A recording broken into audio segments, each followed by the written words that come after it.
이제 며칠 후면 우리 민족의 가장 큰 명절 중 하나인 설날이 다가옵니다. 여러분은 명절하면 어떤 것들이 생각나십니까?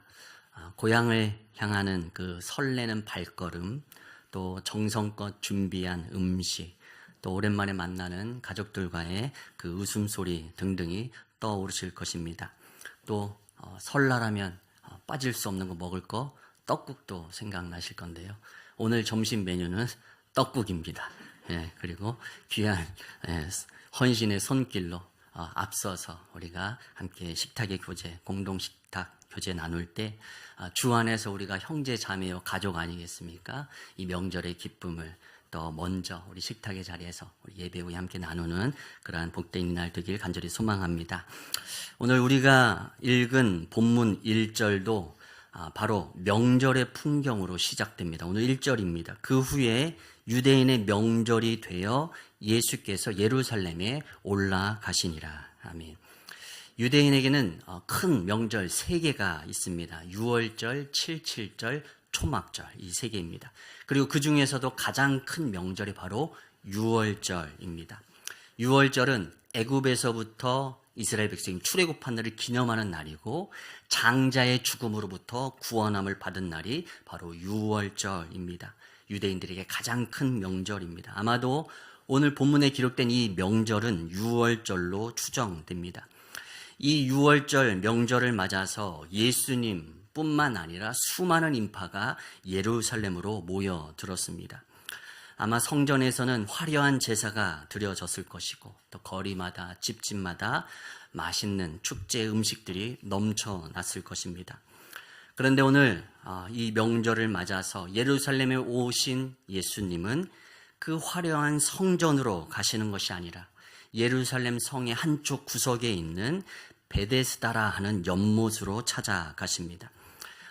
대조적인 장소입니다. 이 유월절 명절에 화려하고 기쁨이 가득한 예배가 드려지는 예루살렘 성전과 또한 저 구석에 있는 베데스다 연못, 이 둘 대조적인데 예수님은 성전으로 향하지 않으시고 베데스다 연못으로 찾아가십니다. 베데스다에는 아픈 이들의 신음과 탄식이 가득했고 또 오래된 질병으로 인해서 냄새도 진동했을 것입니다. 기쁘고 풍요로운 이 명절의 분위기가 베데스다 연못가에서는 전혀 느껴지지 않았을 것입니다. 모두가 기뻐하는 날 베데스다 모여있던 그들에게는 기쁨은커녕 해결받지 못한 그 질병으로 인해 고통이 더욱 깊어지는 시간이 바로 베데스다 연못가였을 것입니다. 예수님은 이 명절의 때 그 아픔의 자리를 찾아가십니다. 그리고 거기에서 38년 된 병자에게 세상이 줄 수 없는 그 놀라운 기쁨을 허락해 주십니다. 이번 설 명절을 맞이하는 여러분의 마음은 어떠십니까? 가족들을 만날 그 설레는 마음 가운데 마음이 뛰는 분도 계시겠지만 또 여전히 내 삶 속에 고단한 문제, 또 해결되지 않는 인생의 문제, 그리고 가족 간의 갈등 때문에 명절이 오히려 짐처럼 또 여전히 고통 가운데 그런 짐처럼 느껴지는 분들도 계실 것입니다. 또 여러 가지 사정으로 또 조금 적적한 명절을 보내시는 분들도 계실지 모르겠습니다. 오늘 이 명절의 길목에 있는 우리 가운데 오늘도 주신 말씀처럼 베데스다 연못가에서 38년 된 병자를 만나서 세상이 줄 수 없는, 명절이 줄 수 없는 더한 기쁨으로 채워주시듯 오늘도 우리의 영혼에 그 하나님의 기쁨이 풍성히 부어지길 간절히 소망합니다. 먼저 베데스다는 어떤 곳인가? 베데스다는 우리의 인생과 같은 곳입니다. 먼저 이 베데스다 연못이 어떤 곳인지 함께 살펴보길 원하는데 이 베데스다라는 이름의 뜻은 자비의 집입니다. 베데스다라는 말은 이렇게 두 단어가 합쳐진 단어인데요. 벳과 헤세드라는 단어가 합쳐져서 베데스다라는 말이 이루어졌습니다. 베트는 집이라는 뜻이고 헤세드는 하나님의 자비, 하나님의 사랑을 의미하는 단어입니다. 베데스다, 이 뜻은 하나님의 자비의 집이라는 뜻을 갖고 있습니다. 이름만 들으면 사랑이 넘치고 은혜가 충만할 것 같지만 실제로 이 베데스다에는 지금 수많은 병자들이 모여있는 장소입니다. 오늘 3절과 4절 말씀입니다. 우리 3절, 4절 말씀 같이 한번 읽겠습니다. 시작. 그 안에 많은 병자, 물의 움직임을 기다리니 이는 천사가 가끔 못에 내려와 물을 움직이게 하는데 움직인 후에 먼저 들어가는 자는 어떤 병에 걸렸든지 낫게 됨이러라. 아멘. 이 베데스다 연못에는 전설이 하나 있었는데 가끔 그 연못이 요동치는 때가 있는데 그때 가장 먼저 그 연못에 들어가는 사람은 낫게 된다라는 전설입니다. 그래서 그 베데스다 연못가에는 수많은 병자들이 모여 있었습니다. 오늘 이 베데스다 연못은 고민과 고통과 절망이 가득한 우리의 인생을 생각나게 만드는 장소입니다. 먼저 첫 번째, 그곳은 잘못된 기대와 신화를 안고 살아가는 사람들이 모인 장소였습니다. 수많은 병자가 모인 이유, 그것은 베데스다 연못이 움직일 때 가장 먼저 들어가면 낫는다라는 그 전설 때문이었습니다. 이것은 사람들이 만들어낸 신화와 전설일 뿐입니다. 자료를 찾아보면 이 베데스다 연못가가 실제로 막 요동치는 때가 있는데 그것이 간헐천 때문이라고 기록하고 있습니다. 물이 솟아나는데 간혹 가다가 콸콸콸 넘쳐나는 겁니다. 그러면 연못이 막 들썩들썩 하는 것이죠. 요동을 치는 것입니다. 이 모습을 보고 그때 당시 과학적 지식이 부족했던 그들의 눈에는 이것이 어떤 신적인 하나님의 역사가 일으켜지는 그런 신비한 행위처럼 여겨진 것입니다. 그래서 생겨난 전설, 이때 들어가면 낫게 된다라는 이 전설이 생겨나게 된 것입니다. 우리도 우리의 인생에 그런 잘못된 기대와 또 신화들을 갖고 살아가는 우리의 모습이 때론 있습니다. 한 TV 프로그램을 보는데 이혼한 부부의 대화 장면이었습니다. 남자는 말합니다. 나는 지금까지 살아오면서 밖에 나가서 돈 잘 벌어오고 그래서 집 좀 커지고 또 좋은 차 타고 다니고 그러면 우리 가족이 행복해지는 거라고 평생 알아며 살아왔다. 그런데 그것이 행복이 아니라 내가 가족과 함께하는 시간을 더 많이 보냈어야 하는데 라는 아쉬움이 남는다라는 말을 하는 것이었습니다. 남들은 그것이 행복이라고 생각하며 살아갑니다. 그것이 신화이고 잘못된 기대이고 잘못된 믿음입니다. 남들이 다 그것이 행복이라고 생각하며 남편의 역할이, 아내의 역할이, 아빠의 역할이 그것이라고, 엄마의 역할이 그것이라고 말하는 것들이 있을지 몰라도 그것은 정답이 아닐 수도 있습니다. 베데스다 연못가에 지금 수많은 사람들이 잘못된 기대, 그 물이 움직일 때 먼저 들어가면 낫게 된다라는 그런 잘못된 기대와 신화 속에서 그 연못만을 바라보면서 수많은 사람들이 그 곁에 모여 있습니다. 오늘도 우리의 삶 가운데, 우리의 사회 속에도 이러한 잘못된 기대와 믿음들이 얼마나 많은지 또 생각해 보게 하는 장면입니다. 또 베데스다는 어떤 곳인가? 두 번째, 타인보다 먼저 나를 우선해야만 살아남는 그러한 냉정한 약육강신의 현장이 바로 베데스다입니다. 내가 먼저. 가장 먼저 그 물속에 들어간 사람만이 낫게 되는 곳이 바로 베데스다입니다. 그렇기에 베데스다라는 뜻처럼 자비의 집이라는 뜻을 지니고 있지만 그곳에는 자비가 없었습니다. 누구든지 내가 먼저 들어가야지라는 이것에 혈안이 되어서 늘 그곳을 지켜보고 바라보고 그렇게 주변 사람들과 경쟁하는 곳이 바로 베데스다 연못가였습니다. 오늘 말씀 7절에서 병자는 이렇게 탄식합니다. 내가 가는 동안에 다른 사람이 먼저 내려가나이다. 내가 다른 사람보다 먼저 가고 싶은데 나보다 먼저 다른 사람이 들어갑니다. 그렇게 탄식하고 있습니다.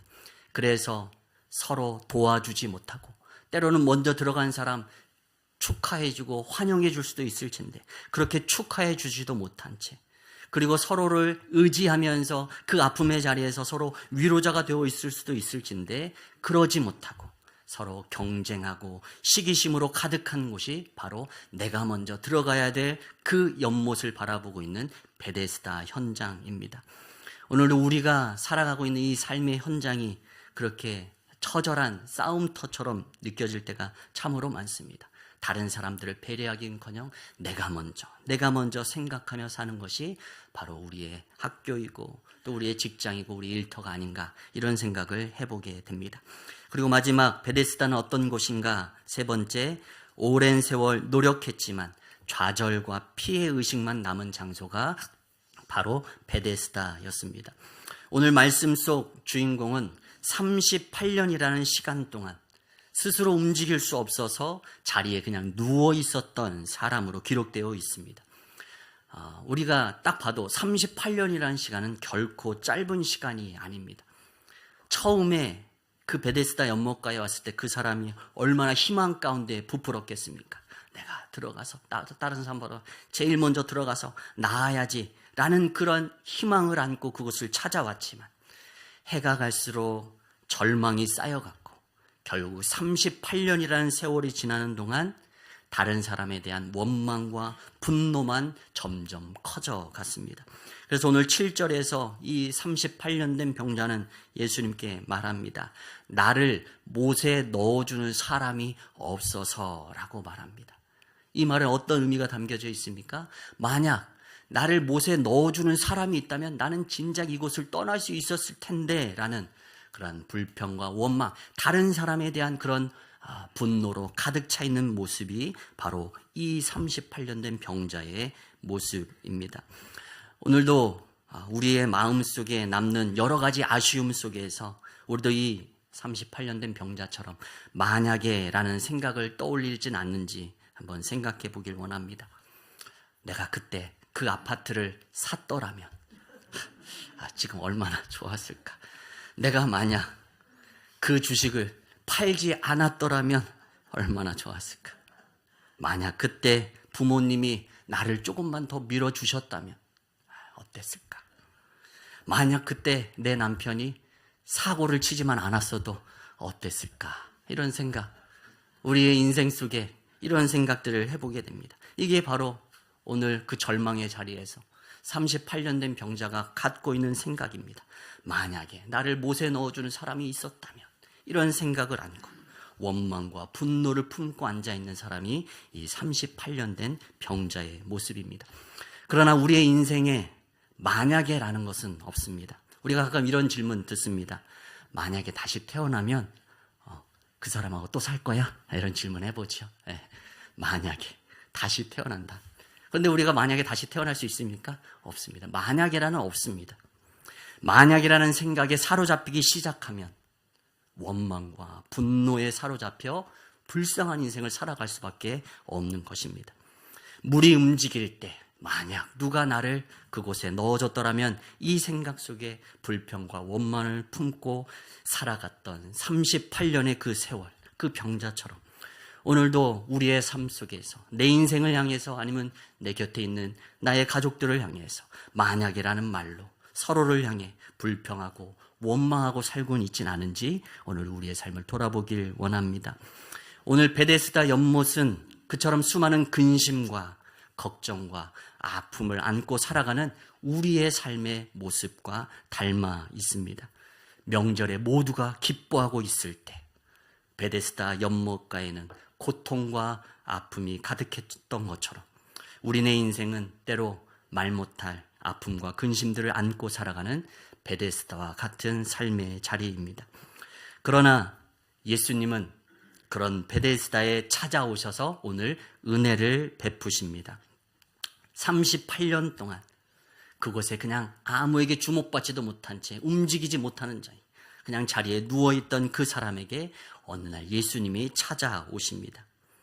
베데스다 연못가에 얼마나 많은 사람들이 있었겠습니까? 수많은 사람들이 바글바글 모여 있었을 것입니다. 그러나 예수님은 오늘 이 주인공인 38년 된 병자에게 찾아오셨습니다.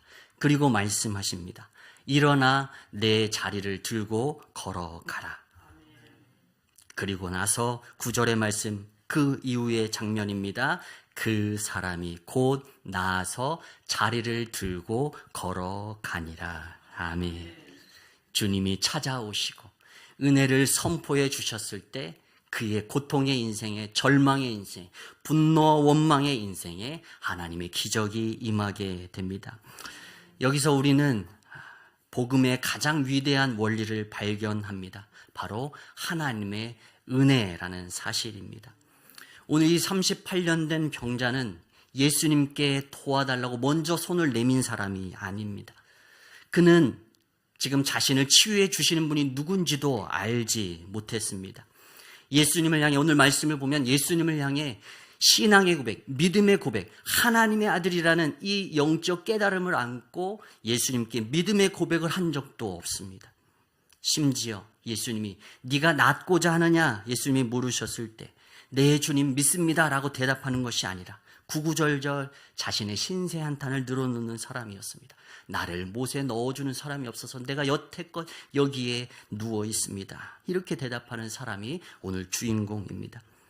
이 38년 된 병자는 믿음이 있었던 것도 아니요, 자신의 병을 치유해 줄 수 있는 분이 예수님이라고 바라본 것도 아니었습니다. 그는 그냥 여전히 연못가에 누워서 누가 저 연못에 나를 넣어줄까, 이런 고민 속에 지나가며 말을 거는 지금 이 예수님이 혹시나 나를 못에 넣어줄 그 사람인가 생각하며 지금 그 부탁을 하고 있는 것일 수도 있습니다. 그러나 예수님은 그의 믿음 없음을 꾸짖지 않으십니다. 그리고 아무 조건 없이 그를 향해서 선포하십니다. 일어나 내 자리를 들고 걸어가라. 이것은 그가 특별한 주님을 향한 믿음을 가지고 있었기 때문이 아니라 그냥 거저 베풀어 주신 하나님의 은혜였습니다. 오늘도 우리에게 주신 복음, 이것이 바로 하나님의 은혜인 줄 믿습니다. 복음이 무엇입니까? 우리의 행위로 구원받는 것이 아니라 믿음으로 말미암아 구원받게 된 것이 바로 우리에게 주신 기쁜 소식, 복음인 줄 믿습니다. 그런데 이 믿음이라는 것이 우리의 힘으로 생겨나는 것이 아니라 하나님께서 주시는 은혜의 선물이라는 사실을 우리는 늘 기억해야 할 줄 믿습니다. 에베소서 2장 8절에서 9절 말씀 우리 같이 한번 함께 읽어보겠습니다. 함께 읽습니다. 너희는 그 은혜에 의하여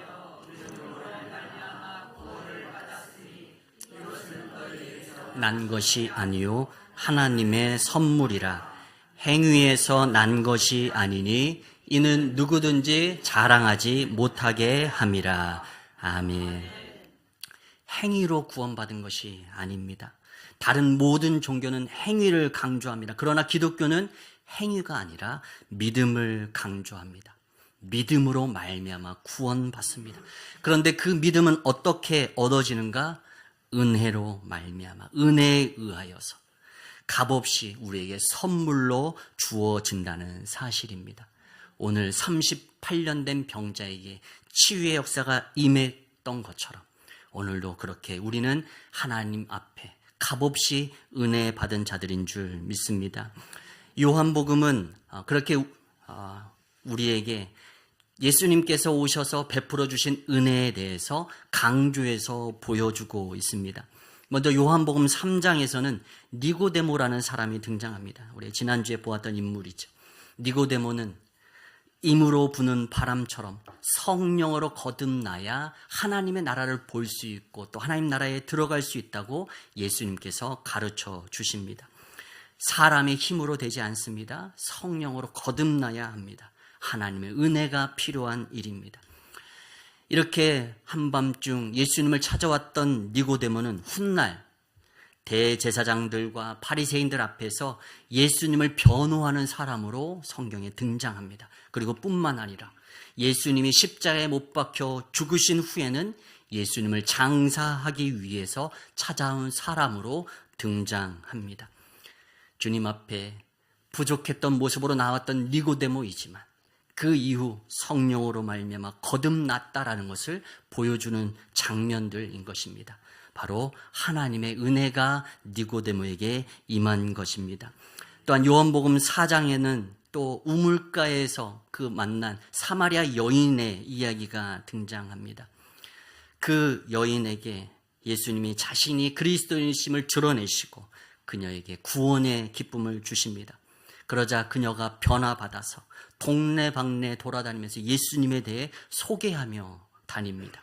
바로 하나님의 은혜를 받은 사마리아 여인의 모습입니다.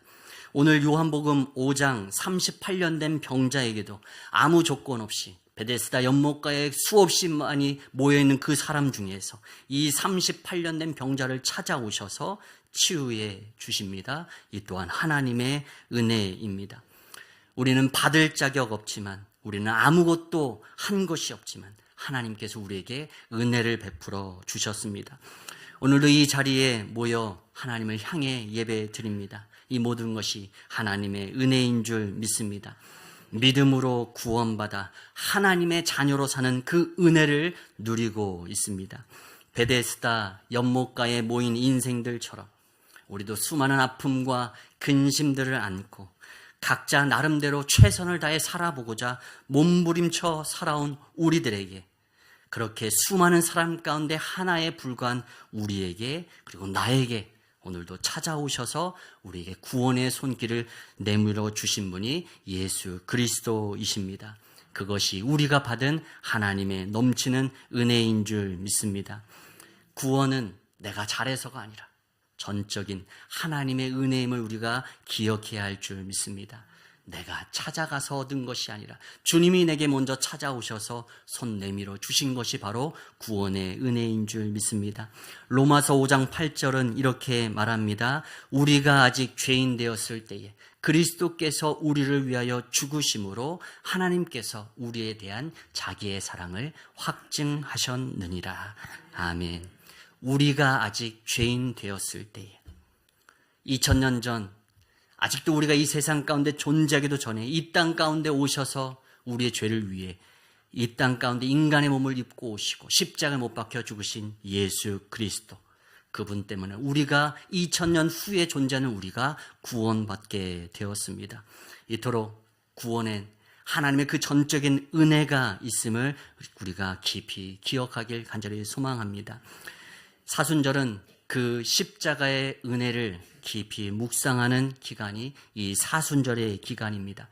이번 주 수요일이 이제 성회 수요일인데, 이 수요일로부터 시작해서 주일을 제외하고 부활절까지의 그 날짜 수를 계산을 하면 40일입니다. 그래서 사순절이라고 말합니다. 40일을 뜻하는 사순이라는 말을 써서 사순절을 우리가 지키게 됩니다. 아무 받을 자격 없는 우리에게, 우리가 아직 죄인 되었을 때 그리스도께서 우리를 위하여 죽으심으로 하나님께서 우리에 대한 하나님의 사랑을 우리에게 확증해 보여주셨습니다. 이 사순절의 기간, 그 그리스도의 사랑, 그 크신 하나님의 사랑을 깊이 묵상하길 소망합니다. 베데스다에 찾아오셔서 값없이 치유의 은혜를 베풀어 주시듯 오늘도 우리에게 찾아오셔서 값없이 구원의 은혜를 주시는 그 주님의 은혜를 깊이 묵상하는 이 은혜로운 사순절 되길 간절히 소망합니다.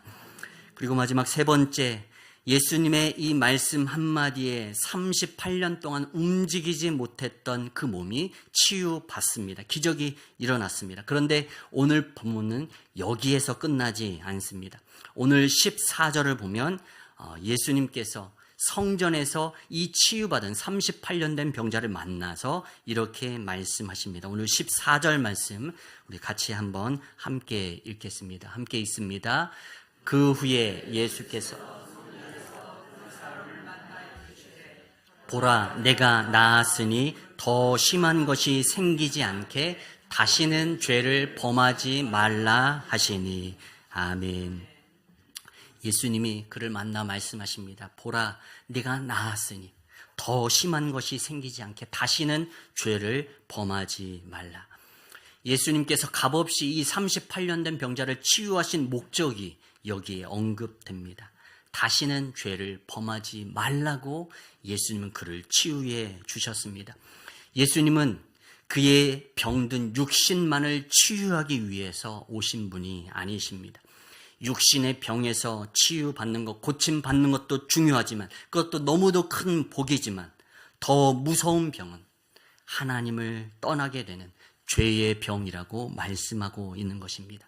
죄를 저질러 하나님에게서 떠나서 살아가는 그러한 영적인 질병 가운데, 죄의 병 가운데 시달리며 사는 인생이 되지 말라고 그의 육신을 치유하시고 오늘도 성전에서 그를 만나 당부하십니다. 다시는 죄를 범하지 말라.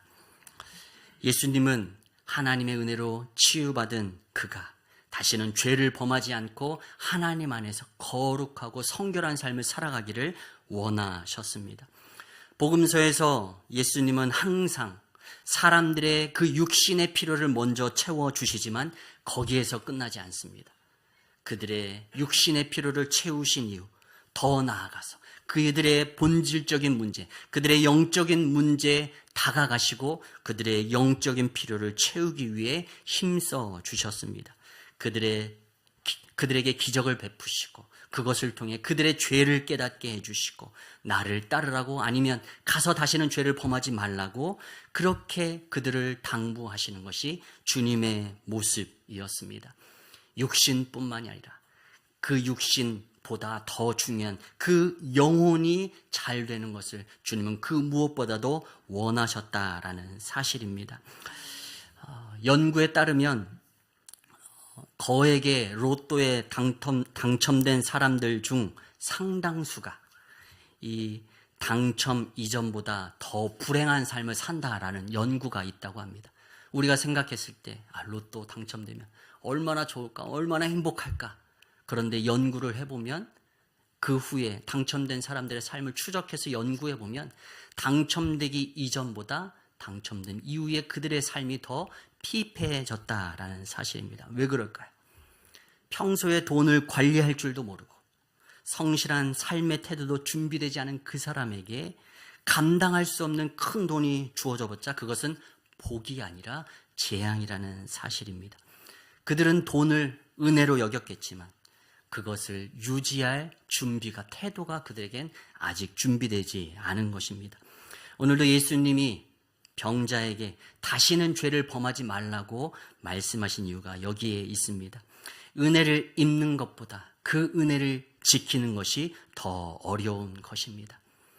치유받았지만 곧 있어서 나태하고 또다시 예전에 있던 그 죄의 삶의 자리로 나아가게 된다면 그것은 하나님이 더 큰 고통이 주어지게 될 것이라고 그들에게, 또 오늘 이 38년 된 병자에게 경고하고 계십니다.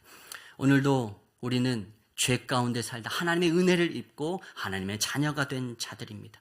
그러나 우리가 받은 그 은혜를 저버린 채 다시는 죄를 범하지 말라는 이 주님의 명령과 당부를 받았음에도 불구하고 그 죄의 삶을 살아가게 된다면 더할 나위 없는 하나님의 책망이 우리 가운데 주어지게 될 것이라는 사실입니다. 오늘도 주님이 우리 가운데 오신 이유는 우리가 그 은혜를 입고도 벗어나지 않고 그 은혜를 유지하고 또 거룩하고 성결한 삶을 살아가길 원하고 계시는 줄 믿습니다.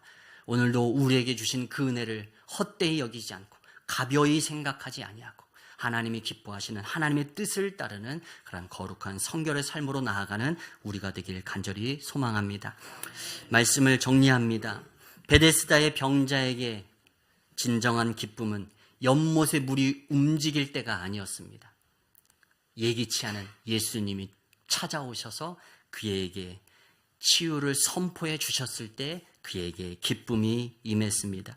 오늘 그의 인생에 예수님이 찾아오심으로 그 베데스다는 진짜 자비의 집 베데스다가 되었습니다. 하나님의 은혜, 하나님의 자비가 머무는 곳, 그곳이 바로 예수님이 계신 곳이었습니다. 오늘도 우리의 인생 가운데 고통과 슬픔과 절망 가운데 있는 우리의 인생 가운데 말씀하십니다. 내 원망의 자리, 내 아픔의 자리, 내 근심의 자리를 들고 일어나 걸어가라. 주님이 말씀해 주실 때 오늘 이 38년 된 병자에게 기적의 역사가 일어났다. 오늘도 주님의 말씀을 붙들고 일어나 걸어 주님의 뜻 가운데 나아가는 우리의 인생 가운데 이와 같은 기적의 역사가 임하게 될 줄 믿습니다. 이번 설 명절에는 여러분들의 가정에 이 베데스다가 진정한 이 자비가 가득한 자비의 집이 되시길 바랍니다. 여기 베데스다 앞에서 말했던 것처럼 베데스다는 그렇게 진정한 자비의 집이 아니었습니다. 서로 비교하며 누가 먼저 들어갈 수 있을까 서로 눈치 보는 자리가 베데스다였습니다. 명절의 자리, 때로 우리가 말을 하다 보면, 대화를 하다 보면 누가 더 잘 사나 비교하게 됩니다. 또 때로는 이야기 나오면서 만약에 네가 그때 그러지 않았더라면, 이런 어떤 우리의 가슴 아픈 이야기들로 또 원망의 자리로 변화될지도 모르는 것이 바로 명절의 시간입니다. 오늘 이 베데스다의 현장에 하나님의 놀라운 기적의 역사가 임했던 것처럼 오늘도 우리의 가정에 진정한 자비의 집, 이 베데스다의 은혜의 역사가 일으켜지는 우리의 가정이 되길 간절히 소망합니다. 그리고 우리가 먼저 은혜 받은 자답게, 하나님의 은혜를 경험한 자답게 가정 안에서 먼저 본을 보이고, 먼저 섬기고, 또 먼저 칭찬하고 세워주고, 먼저 손을 내밀어서 예수 그리스도의 향기를 가족들에게 바라는 여러분 모두 되시길 간절히 소망합니다. 그러게 될 때 38년 된 병자가 치유받듯 오늘 우리의 가정에 있는 그 수많은 아픔과 상처들이 치유받고, 또 하나님이 주시는 명절의 기쁨을 뛰어넘는 진정한 하나님의 기쁨이 우리의 가정 안에 임하게 될 줄 믿습니다. 그러한 복된 명절 되시길 간절히 축원합니다.